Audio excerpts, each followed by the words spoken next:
We finally got him tied down. Steve Wilmot, who has been so busy the last week, the last 50 weeks before that, finally chance to maybe catch your breath this weekend from running the RBC Heritage. From the outside, looked like a great time had by all fun and games. How about from the inside? Was it as good as you had hoped? Yeah, and what we focus on, thank you for having me today, but we focus on everything outside the ropes more so than the competition. Right. And then you throw in the competition that we had in the winter, the champion we had.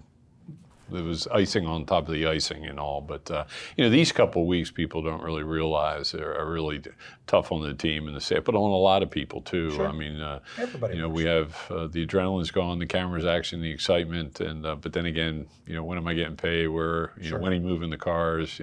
What about the porta johnies? All these things, and it takes us about a little over 2 months to build the site, and all that stuff's got to go away, and the team's done an outstanding job of working with all of our vendors and the contractors too of clean up down there. It'd take about 3 weeks, but the process is going well. Did most everything work the way you wanted it to? You did a couple of different things. You had some extra hospitality venues. You had more seating for folks. That at least is what I could see that was different.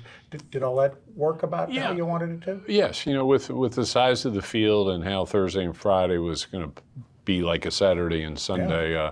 That's one of the reasons we added some additional bleachers. Not that we didn't want to, but it was the largest and biggest build we've ever had. Okay. But that's not necessarily more when it comes to numbers of spectators. Was the attendance about the same. We're going through analyzing all the scans and tickets that were used, weren't used. We're going through that exercise right now too. But we were trying to elevate the experience of the signature event too, so that spectators, being a flat golf course that it is too, we don't want people being 4, 5, 6 deep. In some situations they certainly were because of the golf course, but the bleachers on 1, 2, 4, 5 and go around, and we had additional bleachers on 17 and 18 this year, and that's for the general spectator. That's for our volunteers. It's not just about our sponsors, which are extremely important to us, but it's elevate the experience for everybody. All right, it's mostly a decision between the tour and the network and maybe a little RBC, probably not so much you. Sunday, Saturday, I'm looking at the forecast from the tour's guy who's really good. You and I both know Stuart Williams, and he says it's going to rain Sunday, and it's going to be stormy Sunday. But you didn't but they didn't go early. No, and that's a decision south of us in Ponte Vedra that was made. We as a tournament had no say in it. We certainly want, number one concern always is safety of everybody.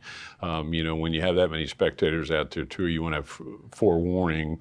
You just don't want to go, okay, lightning's above us, leave, we want forewarning. But even though that did happen this year, I was in Stuart Williams, who's the meteorologist with the PGA Tour. I was in the trailer when that pop happened, and it literally came out of nowhere. Wow. And we know how it is here in the Lowcountry. But it's one of those things. It's unfortunate it happened. But you're the one who has to react to it, because you've got to, get everybody out.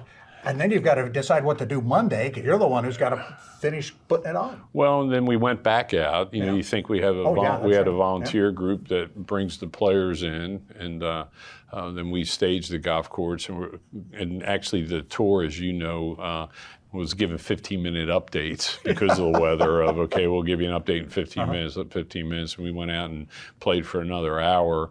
And then we had 19 players, 18 left on Monday, and it could have been 60, it could have been 20, it could have been, and that was in working with the tour too with regards to our decision on Monday. It was difficult to make with regards to the spectators, but it was definitely the right one that we made. He's such a good politician. He plays all this. That's why you've been the head of the guys who run tournaments for so long. I'm going to ask you about the bottom line a little bit, and then we'll talk about next year when we come back. Steve Wilmot joining us, the tournament chairman of the RBC Heritage.